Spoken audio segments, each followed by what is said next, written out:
I turn to our Game 7 hero, Rupper, 3 points in 0-3, and the cup clincher.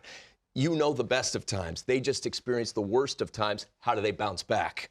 You know what? I've never been through that. It's hard to say how they are going to bounce back. But I think one thing that's really important is we speak about forgetting what happened, but at the same time, you got to keep a little bit of it with you. You got to know, you got to bring a little bit, get that chip on your shoulder. I think it's going to be huge for this Bruins team. But this team isn't going anywhere. I mean, this team is going to be right in the mix. What I mean, not going anywhere. They're not going to disappear. They're going to be right back in the mix here to compete for the Stanley Cup. This is a great team. They got the best line in all of hockey.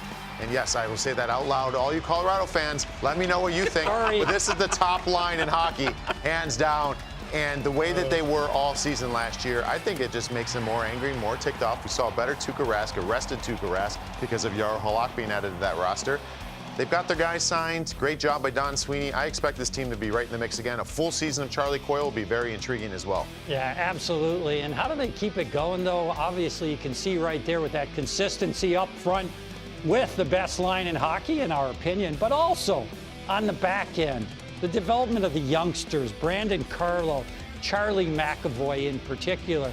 We know Zdeno Chara. Yes, Zdeno Chara is getting long in the tooth at over 40 years of age. Of course he is. He's had long teeth for a long time. Yeah, he has had long teeth. He's a big man. He's a saber-toothed tiger in a lot of ways. But the fact of the matter is when you roll in players like Carlo and specifically McAvoy that can kind of jump right into the league, be excellent players to start, and now they're developing into dominant players on a nightly basis.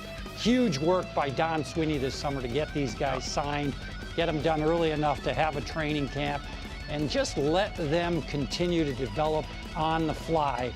That's why the Boston Bruins are going to have continued excellence again this season, Rupper. And the reason why they're not going anywhere is because the contracts these guys are on, this team has flexibility. They have opportunity. If they see something they don't like or they see something that they need, they can go and do something about it come trade deadline time. So I think this team is going to be one of the teams to look out for. I expect them to get a big push to get back to the Stanley Cup Finals.